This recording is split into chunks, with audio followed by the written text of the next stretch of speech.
السلام علیکم، ریحان خان یم.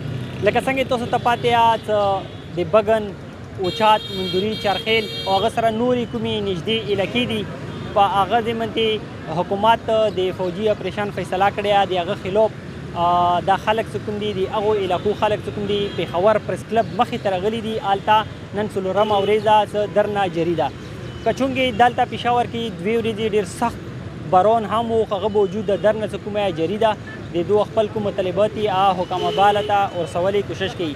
په دې درنې کې وړه ماشومان دینې علاوه ځوانان او مشران بھرپور شرکت کوي او دا درنه چې کومه ښه په جوش او جذبې سره روانه ده. دینې علاوه په بګن کې هم درنه روانه ده د کوم د دو مطالبات دي. موږ سره د دغې درنې منتظمینو کې یو کس دینګل صاحب بلور د دینه به د دې درنې مزید پوښتنې کوو. دینګل صاحب دا راته وایي چې د درنه چې کومه څه ضرورت پیښ شو چې بګن کې درنه روانه او بیا پېښور ته راوړله؟ بسم الله الرحمن الرحیم.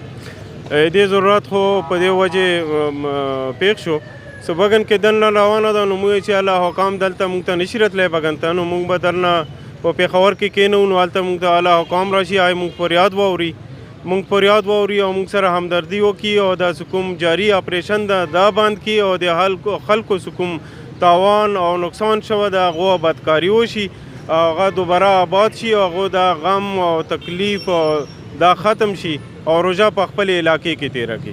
ډېره مننه. دا تاسو د دې خبرې اورېدلې. یو د درنې بل منتظمینو کې یو بل کاس ته کوثر علم، هغه سره خبرې کوو. کوثر کا په لاندو الفاظونو کې وایي تاسو مین مطالبات څه دي؟ بسم الله الرحمن الرحیم. لکه څنګه تاسو ته پاتې ده چې په لشکرکشۍ نه بعد چې کوم موږ سره ظلم وشو، بازار لوټ شو، کورونه ړنګ شو، موږ خو اول مطالبه دا ده چې ریهیبلیټیشن د وشي او کمپنسیشن د وشي.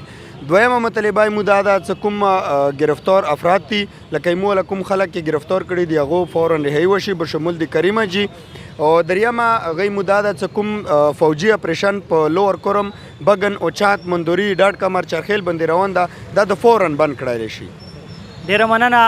دا تاسو د کوثر خبرې واورېدلې. سلمان راسره ویلوړ ده.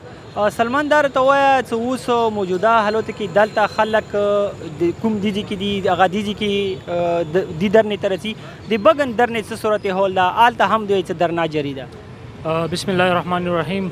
بالکل انداسې ده. بګن کې درنه جاریه نو بګن په ځای منتې مو بیا دیجې کې شروع کړه. بګن کې خال نوستی بېګناه خال کې نیولې شوي دي، بلا واجه الیګلی ډیټین کړي دي، هیڅ قصور یې نشته، هغو هیڅ نه دي کړي، ماشومان دي، بوډاګان دي، مشران دي. نو موږ دا مطالبې چې جلد از جلد دا خال رها کړای شي، دا بېګناه دي. ډېره مننه. دا تاسو د دو خبرې واورېدلې. دا د درنې والا کوم کسان دي دو روزانه دلته رسي او درنه شپه ورځې دلته جاري وي. پېښور پریس کلب مخې ته درنه جاري وي او دوی یې چې څو پورې د مو مطالبات منلي نه وي شوي هغې پورې به دا درنه جاري وي. ډېره مننه.